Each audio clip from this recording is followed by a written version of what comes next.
Gold trusted gold buyers తాకట్టులో ఉన్న బంగారాన్ని విడిపించి ఈ రోజు ఉన్న మార్కెట్ ధరకే కొనబడును. మరిన్ని వివరాలకు సంప్రదించండి 7771077720. తెలుగు రాష్ట్రాల్లో యువత ఉపాధి ఉద్యోగ అవకాశాలు లభించక కొందరు గల్ఫ్ దేశాలకు వెళ్ళి ఇబ్బందులు పెడుతుంటే కొందరు విద్యార్థులు చదువుకున్నప్పటికీ కూడా ఉద్యోగ ఉపాధి అవకాశాలు లేని కారణంగా ఏదైతే విదేశాల్లో ఉన్నటువంటి సంస్థల దగ్గర బందీలుగా చిక్కుకున్నటువంటి ఘటన చోటు చేసుకుంది. ఈ నేపథ్యంలో మయన్మార్ అదేవిధంగా థాయిలాండ్లో సరిహద్దు ప్రాంతంలో బందీలుగా నిలిచి ఆ తర్వాత కొంత డబ్బులు వారికి చెల్లించి స్వదేశానికి వచ్చినటువంటి సునీల్ మనతో పాటు ఉన్నారు. అసలు ఏం జరిగింది ఏంటన్నటువంటి విషయం ముందుగా ఆయన అడిగి తెలుసుకునే ప్రయత్నం చేద్దాం. ఆ తర్వాత పూర్తిస్థాయి వివరాలు వెల్లడైన తర్వాత మాట్లాడే ప్రయత్నం చేస్తాం. ముందు చెప్పండి సునీల్, అసలు మీరు ఇక్కడి నుంచి ఎలా వెళ్ళారు, ఏమని చెప్పారు, ఎక్కడికి తీసుకెళ్లారు? నాకు డేటా ఎంట్రీ అని చెప్పారు సార్. డేటా ఎంట్రీ అని చెప్పి థాయిలాండ్లో జాబ్ అని చెప్పి తీసుకెళ్లారు. నేను థాయిలాండ్లో సువర్ణభూమి ఎయిర్పోర్ట్లో దిగిన తర్వాతనే ఒక ఆఫీసర్ వచ్చి నన్ను రిసీవ్ చేసుకున్నారు. రిసీవ్ చేసుకొని బయట కారు వెయిట్ చేస్తాను, కార్లో ఎక్కాను సార్. మమ్మల్ని ఒక హోటల్ తీసుకెళ్లారు. నేను అరౌండ్ 11 o'clock 12 o'clock హోటల్కి రీచ్ అయ్యాను. 12 o'clock నుంచి ఈవినింగ్ 6 వరకు హోటల్లో ఉంచేసి 6 o'clock నుంచి నన్ను ట్రావెల్ స్టార్ట్ చేశారు సార్. ఎక్కడో కొండలో నుంచి తీసుకెళ్లారు. ఒక దాదాపు అంటే 12 to 15 కార్స్ చేంజ్ అయ్యాము. చేంజ్ అయ్యి నెక్స్ట్ డే మార్నింగ్ 12 o'clockకి అంటే నెక్స్ట్ డే మధ్యాహ్నం 12 o'clockలోగా మయన్మార్లో ఉన్నామని మయన్మార్కి తీసుకెళ్ళిపోయారు. లోపల తీసుకెళ్ళారు, బ్లడ్ శాంపిల్ తీసుకున్నారు. మాకు 1 lakh శాలరీ అని చెప్పారు. అక్కడికి వెళ్ళగానే అగ్రిమెంట్లో 65,000 శాలరీ ఉంది. 1 year అగ్రిమెంటు, బ్లడ్ శాంపిల్ అన్నీ తీసుకొని పంపించేశారు. అక్కడికి వెళ్ళిన తర్వాత ఒక 10 days ఫ్రీగానే బాగానే ఉండింది మాకు. 10 days తర్వాత నుంచి ఇంకా తర్వాత టార్చర్ స్టార్ట్ అయింది సార్. ఇట్లా బయట అమెరికాలో ఉండే వాళ్ళు చాట్ చేయాలి. స్నాప్చాటు, ఇన్స్టాగ్రాము, ఫేస్బుక్, టిక్టాక్ అలాంటి సోషల్ మీడియాలో నుంచి వాళ్ళకి ఫ్రెండ్ రిక్వెస్ట్లు పెట్టి వాళ్ళ చిన్నగా లవ్ చేసినట్టు అట్లా యాక్ట్ చేసి ఫైనల్గా క్రిప్టో కరెన్సీలో ఇన్వెస్ట్ చేయాలి. వాళ్ళతో అమౌంట్ ఇన్వెస్ట్ చేయాలి. ప్రతిరోజు ఒక కస్టమర్ 2 కస్టమర్లతో చెప్పుకోకుంటే వేరే ఫర్దర్గా టార్చర్, షాక్ ట్రీట్మెంట్. ఎలాంటి టార్చర్ ఉండేది? ఎలాంటి టార్చర్ మీకు పెట్టేవాళ్ళు? టార్చర్ అంటే ఇప్పుడు డ్యూటీ టైమింగ్స్ వచ్చేసి నైట్ 11 o'clock నుంచి నెక్స్ట్ డే మార్నింగ్ 11:30 వరకు సార్. వాళ్ళు ఒక రోజు కస్టమర్ని ఉంటే టైమింగ్స్ మారిపోతాయి. ఈరోజు నైట్ 9 o'clock నుంచి నెక్స్ట్ డే మధ్యాహ్నం 2-2:30 ఆ టైం వరకు. పనిష్మెంట్లు వచ్చేసి మురిగిపోయిన బాతుగుడ్లు ఉంటాయి సార్. లోపల పిల్ల ఉంటుంది ఆల్రెడీ బ్లాక్ కలర్లో ఉంటాయి. అవి మురిగిపోయిన బాతుగుడ్లు తినాలి. తర్వాత స్క్వాట్స్ కొట్టాలి, రన్నింగ్ చేయాలి. వాటర్ క్యాన్ తీసుకొని 20 floors ఎక్కి దిగాలి. ఒక 20 rounds 20 floors కాదు సారీ 5 floors అట్లా ఉంటుంది. ఒక 20 rounds అట్లా ఎక్కి దిగాలి. పనిష్మెంట్లు ఘోరంగా ఉంటాయి. ఫైన్లు సార్, ప్రతిదానికి ఫైన్లు. వాళ్ళు శాలరీ ఇచ్చినట్టు ఇచ్చి ఫైన్ రూపంలో మళ్ళీ ఎన్నికి తీసుకుంటారు. నీకు డ్యూటీకి 1 నిమిషం లేట్ పోయినా కనుక ఫైను. నువ్వు ఊరికే కన్ను అట్లా ఆరిపోయినా కనుక ఫైను. నువ్వు తుమ్మినా ఫైన్, దగ్గినా ఫైన్. ప్రతిదానికి మామూలు మాట వరుసకు తుమ్మినా దగ్గిన అంటాం. నిజంగానే అది అక్కడ తుమ్మకూడదు, దగ్గకూడదు, అలాంటివి ఏం చేయకూడదు. మెయిన్గా ఏంటంటే ఆవలింపకూడదు. ఆవలింపితే ఫైన్ సార్. వాళ్ళకి ఎంత నోటికి ఎంత వస్తే అట 100 బాతులు కానీ 1000 బాతులు కానీ 2000 బాతులు కానీ వాళ్ళకి నోటికి ఎంత వస్తే అట ఫైన్. శాలరీ ఇచ్చేపొద్దు, శాలరీ చేతికి ఇస్తారు, మళ్ళీ ఫైన్లు చదువుతారు, మళ్ళీ మొత్తం శాలరీ ఎన్నికి చేసుకుంటారు సార్. అది చేయనని రివర్స్ అయితే కనుక వాళ్ళ ప్రైవేట్ జైలు ఉంది. జైల్లో రోజుకు 11 గంటలు కాళ్ళ కొనవేళ్ళ మీద చేతులు కట్టేసి పైకి లాగేస్తారు సార్. ఒక పూటనే భోజనం ఉంటుంది. మార్నింగ్ 11-11:30కు అన్నము, నీళ్లు, ఉప్పు వేసిస్తారు సార్. అంతే. అంటే మిమ్మల్ని ఇక్కడి నుంచి అంటే ఏపీ నుంచి అంటే మీరేమన్నా జాబ్ సెర్చ్ చేస్తుంటే ఇది పోయిందా, లేకుంటే మీకు ఎవరైనా పరిచయం ఉన్న వ్యక్తి మిమ్మల్ని అక్కడ తీసుకెళ్ళారా? టెలిగ్రామ్లో సార్. టెలిగ్రామ్లో చూసి నాకు టెలిగ్రామ్లో చూస్తూ ఉన్నా, జాబుల గురించి చూస్తాను. నాకు హైదరాబాద్లో రాజశేఖర్ అనే వ్యక్తి పరిచయం ఉండే. ఆ మనిషి ఆల్రెడీ అక్కడ ఉన్నాడు. ఆ విషయం నాకు తెలియదు. ఆ మనిషి నన్ను ఇట్లా నీకు 1 lakh శాలరీ ఉంటుంది అక్కడ పిలిపించుకున్నాడు. ఆ మనిషి కూడా నేను వర్క్ చేసే కంపెనీలో కూడా ఆ మనిషి ఇప్పుడు కూడా ఆడే ఉన్నాడు, వర్క్ చేస్తానే ఉన్నాడు, నాతో పాటే ఉన్నాడు. కాకపోతే నా మీద 2 లక్షలు ఆ మనిషి కమిషన్, కంపెనీ చైనా వాళ్ళు కమిషన్ ఇస్తారు సార్. ఒక మనిషిని పిలిపిస్తారు, 2 lakhs కమిషన్ ఇస్తారు. 2 lakhs కమిషన్ తీసుకొని మా లాగానే చాలా మందిని పిలిపించేస్తారు. దాదాపు అంటే ఆ మనిషి ఒక 100 to 150 మెంబర్స్ని అయితే ఈజీగా పిలిపించేసుకున్నాడు అక్కడ. ఇంతకుముందు ఫిబ్రవరిలో అనుకుంటా సార్ మన ఇండియన్ ఎంబసీ వెళ్ళి అందరినీ రెస్క్యూ తీసుకొని వచ్చింది. ఆ టైంలో కూడా అతనే అందరినీ పిలిపించి అప్పుడు ఆల్రెడీ 70 నేను వర్క్ చేసే కంపెనీ నుంచి దాదాపు 70 మెంబర్స్ ఇండియన్స్ వచ్చేసారు. దాని తర్వాత మళ్ళీ ఇతను మ్యాక్సిమం ఒక 100 మెంబర్స్ని మళ్ళీ మా లాంటి వాళ్ళని తీసుకున్నారు సార్ అక్కడికి. ఒక పర్సన్ మీద 2 lakhs ఆ మనిషికి. అంటే ఏ సంస్థ, అంటే సంస్థ పేరేమన్నా ఉందా, ఏజెన్సీ పేరు? ఏం లేదు సార్, అది పార్క్ పేరు వచ్చేసి KK2 పార్క్ అంతే. ఆ KK2 పార్కులో ఎన్ని స్కామ్స్ ఉన్నాయో, వరల్డ్‌లో ఎన్ని స్కామ్స్ ఉన్నాయో అన్నీ అక్కడ జరుగుతా ఉంటాయి.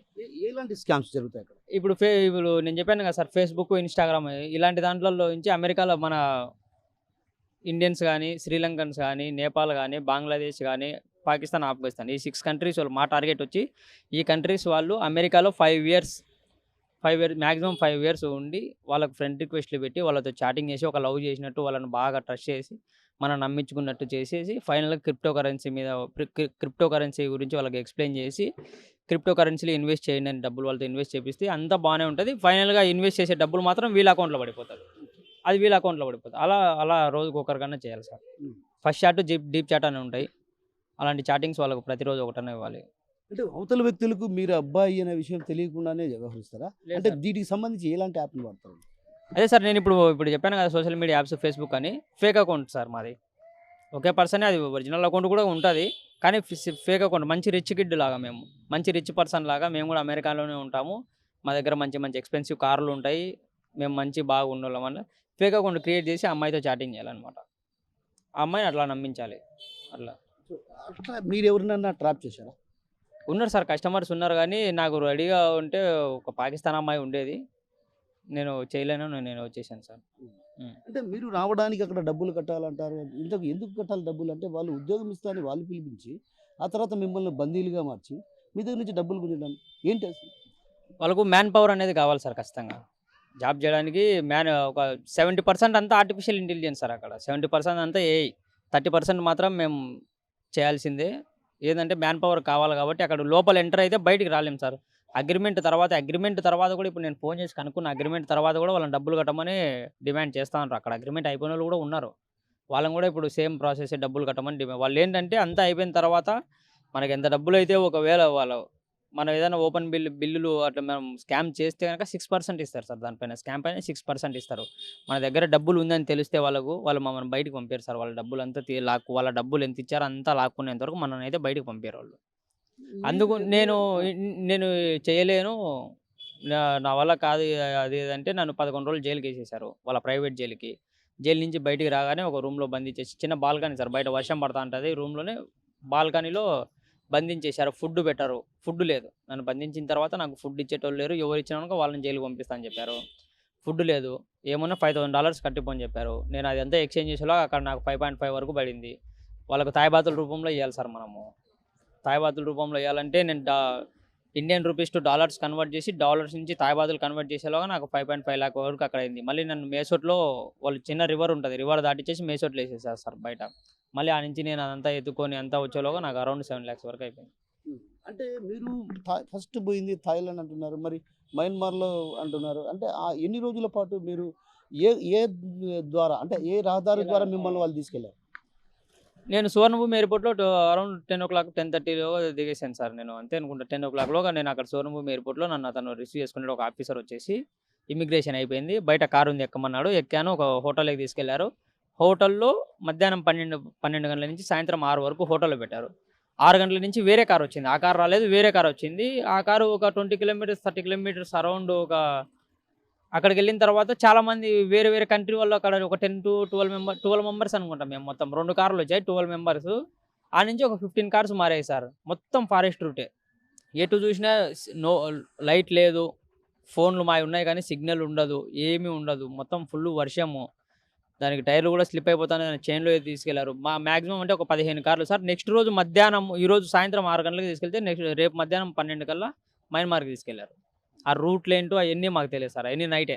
అంటే మీరున్న ప్రాంతం డీప్ ఫారెస్ట్‌లో ఉందా? ఆ! మేమున్న ఫారెస్ట్ డీప్ ఫారెస్టే సార్. చుట్టూ ఫారెస్టే. హ్మ్. చుట్టూ అంటే ఏమి ఉండవు, మనుషులు ఎవరు ఉండరు. అంటే కంపెనీ లోపలనే. కంపెనీ మాకు చుట్టూ వాల్ ఉంటది సార్ కంపెనీకి. వాళ్ళ బయట మయన్మార్ ప్రజలుంటరు. ఇక మా కంపెనీలో ఏదైనా వర్క్ చేయడానికి, వీళ్ళు ఏదైనా చెత్త ఊడ్చడానికి, దానికి దీనికి మయన్మార్ పీపుల్స్ బయట ఇల్లులేసుకొని వాళ్ళుంటారు. ఇంక చుట్టూ కొండలే. అంటే మీకు తెలిసి అక్కడ, అంటే మీరు కేకే అనే సంస్థ అన్నారు కదా! ఆ సంస్థలో ఎంతమంది ఉండొచ్చు? అంటే విదేశాలకు సంబంధించినోళ్ళు కావచ్చు, ఏపీకి సంబంధించినోళ్ళు గాని ఎంతమంది ఉండొచ్చు? అందులో ఏమన్నా యువతులు ఎవరైనా ఉన్నారా? అది ఎంతమంది అంటే ఎగ్జాక్ట్ కౌంట్‌లెస్ సార్ అది. ఎంతమంది అంటే ఒక పెద్ద ఊరులాగా ఉంది సార్. ఆ కంపెనీలే దాదాపు ఒక 2000 కంపెనీలుంటాయి సార్. ఒక్కొక్క కంపెనీలో మాక్సిమం అంటే పీపుల్స్ అరౌండ్ 700 పీపుల్స్ ఈజీగా ఉంటారు సార్. ఎందుకంటే 5 ఫ్లోర్స్ ఉంటది. 700 పీపుల్స్ అయితే ఈజీగా ఉంటారు సార్. అలాంటి కంపెనీలు మా కేకేలోనే 2000 కంపెనీస్ ఉంటాయి సార్. పెద్ద ఊరు సార్. కౌంట్‌లెస్ పీపుల్స్ ఇది. మన కౌంట్‌లో అందాజుగా చెప్పలేం గానీ కౌంట్‌లెస్ లాక్స్‌లోనే ఉంటారు పీపుల్స్ అయితే. అంటే వాళ్ళంతా బందీలుగానే ఉన్నారు అక్కడ. అందరూ బందీలే సార్. అందరూ స్వేచ్ఛ లేదు. స్వేచ్ఛ లేదు. స్వేచ్ఛ ఉన్నదంటే ఆడ ఓన్లీ మయన్మార్ ప్రజలకు మాత్రమే. చైనీసోనికి. ఎందుకంటే నడిపించేది చైనీసోడు మొత్తం అదంతా నడిపించేది. చైనీసోనికి, మయన్మారోనికి తప్పితే వేరేవి ఈ టెక్నాలజీ అంతా చైనీస్ వాళ్ళు. చైనీస్ మొత్తం చైనీసే సార్. ఆడ ప్రతీది చైనీసే. చైనా వాళ్ళకి సంబంధించినది. చైనానే చేసేది చైనా వాళ్ళు సార్. మొత్తం చైనానే. ఉమ్. ప్రపంచంలో ఎన్ని స్కాములు జరుగుతున్నాయి అన్నీ ఆడ నుంచే సార్ జరిగేది నాకు తెలిసి. ఎన్ని స్కాములు జరుగుతున్నాయి ఇవన్నీ జరిగేది మాత్రం ఆ నుంచే. అంటే మీకు తెలిసి మన ఏపీ వాళ్ళు ఎంతమంది ఉండొచ్చు? మన ఆంధ్రప్రదేశ్లో అయితే పక్కా అయితే 500 పీపుల్స్ అయితే పక్కా ఉన్నారు సార్. నేను కౌంట్ చేసినప్పుడే మేమే ఒక 200 మెంబర్స్ మా అంతకు మేమే కౌంట్ చేసుకున్నాం. సో చివరిగా యువత ఇలా మోసపోవడానికి ప్రధాన కారణాలు ఏంటి అసలు? ప్రధాన కారణం అంటే ఏజెంటే సార్. ఫస్ట్ కారణం ఏంటంటే ఏజెంట్ ఆయన చెప్పే మాటలు అలా ఉంటాయి. 1 lakh శాలరీ అని చెప్పారు. డేటా ఎంట్రీ అని చెప్పారు. సాఫ్ట్వేర్ డేటా ఎంట్రీ అని చెప్పారు. ఫుడ్ ఫ్రీ అని చెప్పారు. అకామిడేషన్ మొత్తం ఫ్రీ అని చెప్పారు. రూము ఫుడ్ అన్నీ ఫ్రీ అని చెప్పారు. ప్రధాన కారణం ఏంటంటే ఏజెంటే సార్. వాడు చెప్పే మాటలు అలా ఉంటాయి. అంటే వాళ్ళ మాయ మాటలు నమ్మి మీరు ఇరక్కబోయారా? అవును సార్. వాళ్ళ మాయ మాటలు. ఇంకొకటి ఏంటంటే మా ఫ్లైట్ టికెట్ కూడా అతనే బుక్ చేసేది సార్. నాకు తాయిబాతులు తక్కువ ఉండే. నాకు తెలియదు ఇట్లా బ్యాంకాక్కి వెళ్తే ఫస్ట్ తాయిబాతులు తీసుకోవాలని నాకు తెలియదు. నన్ను బెంగళూరు ఎయిర్పోర్ట్లో ఆపేశారు తాయిబాతులు తీసుకోవాలని. నాకు కూడా అతనే నాకు డబ్బులు వేసి నువ్వు వీడికి వచ్చిన తర్వాత నా తాయిబాతులు నాకు రిటర్న్ ఇచ్చేసి అని చెప్పేశాడు సార్. దానికి కూడా ఆయనే డబ్బులు వేశాడు నాకు. సో మొత్తానికి నువ్వు రావాలనుకున్నప్పుడు అంటే ఇంట్లో ఏం చెప్పావు అసలు? ఇంట్లో కుటుంబ సభ్యులకు నువ్వు అక్కడ జాబ్ కోసం వెళ్ళావు అని వాళ్ళు అనుకున్నారు కదా, ఈ విషయం ఏమైనా చెప్పావా ఇంట్లో కుటుంబ సభ్యులకు? అంటే నేను జాబ్ కోసం వెళ్ళాను సార్. నాకు కొద్దిగా ఆడ బాలేదు. ఇంట్లో చెప్తే బాధపడతారులే ఎందుకులే చిన్నగా ఏదో ఒక విధంగా నేను ఇండియన్ ఎంబసీకి ఆల్రెడీ మేమందరం అప్రోక్స్ అయ్యాము. మెసేజ్ పెట్టేశాము. ఇండియన్ ఎంబసీకి పెట్టాను సార్. ఏంటంటే నన్ను 11 days జైలుకి వేశారు సార్. ప్రైవేట్ జైలుకి నా ఫోన్ తీసుకొని 11 days ప్రైవేట్ జైలుకి వేశారు. వాళ్ళ జైలుకి చేతులు కట్టేసి పైకి లాగేశారు 11 days. ఆ 11 days నేను ఇంట్లో వాళ్ళతో మాట్లాడలేదు. ఇంట్లో టెన్షన్ అయిపోయి 12th day నేను ఫోన్ తీసుకొని చెప్పగానే ఇంకా నేను ఎమోషన్ అయిపోయాను సార్. నా వల్ల కాదు. ఎందుకంటే ఆ జైలు అంత కఠినంగా ఉంటుంది. చేతులు కట్టేసి పర్ డే 18 hours లాగేస్తారు పైకి. నైటు పొద్దున 5 గంటల నుంచి రాత్రి 11 గంటల వరకు లాగేస్తారు. పొద్దున 11:30కు అన్నము నీళ్ళు ఉప్పు ఇస్తారు సార్. అంతే. అన్నము నీళ్ళు ఉప్పు ఒక పూటనే. ఆ. ఈ విషయం అందరికీ తెలిసింది. ఆడందరూ ఉన్నారో అందరికీ తెలిసింది. అందరూ కూడా భయపడి బతకాల్సింది. ఖచ్చితంగా వాళ్ళు ఏది చెప్తే చేయాల్సింది సార్. వాళ్ళకి ఎదురు మాట లేదు. అంటే మీరు ఇండియన్ ఎంబసీని మెసేజ్ చేసామన్నారు. ఇండియన్ ఎంబసీ నుంచి కానిచ్చి అదేవిధంగా కేంద్ర ప్రభుత్వం కానీ ఇక్కడ మీకు సహాయం చేసే దిశగా అడుగులు వేసిందా? నాకు సహాయం చేసిందంటే నారా లోకేష్ గారు ఒక పోస్ట్ పెట్టారు సార్. థాయిలాండ్ పీపుల్స్ ఇట్లా అని. ఆయనకు మయన్మార్ గురించి పెట్టలేదు. మయన్మార్ గురించి రాలేరు సార్. ఒక రెస్క్యూ టీం తప్పితే వేరే వాళ్ళు రాలేరు మయన్మార్లోకి. ఆ గేట్లోకి ఎంటర్ కాలేరు. థాయిలాండ్లో ఉన్నప్పటి నుంచి నాకు అటు పక్క నుంచి నాకు సపోర్ట్ ఉండింది సార్. ఫోన్లో మాట్లాడడం కానీ నాకు కొద్దిగా అట్లా అటు పక్క నుంచి కొద్దిగా ధైర్యం సపోర్ట్ ఉండింది నాకు. ఆయన ఫోన్లో నాతో మంచిగా ట్రీట్ చేయడం కానీ నాతో మాట్లాడడం కానీ ఎలా వెళ్ళాలి ఏంటి అని నాకు కొద్దిగా. కాకపోతే నువ్వు ఎంతసేపు ఉన్నా థాయిలాండ్లోకి వచ్చి తీసుకుంటామని చెప్పారు కానీ మయన్మార్లోకి అయితే రాలేదు సార్. మయన్మార్లోకి రావాలంటే అక్కడ రెస్క్యూ టీం రావాల్సిందే ఖచ్చితంగా. Thank you.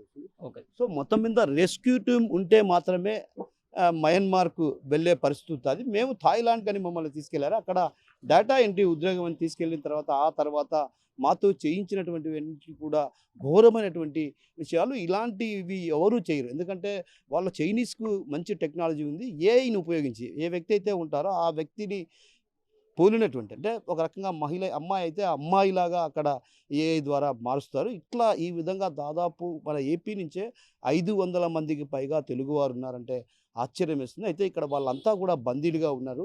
ఒక రకంగా వారికి నరకం చూపిస్తున్నారు. ఆ నరక యాతన భరించలేక ఇక్కడి నుంచి ఇండియాకు రావాలని ప్రాధేయపడుతున్నారు.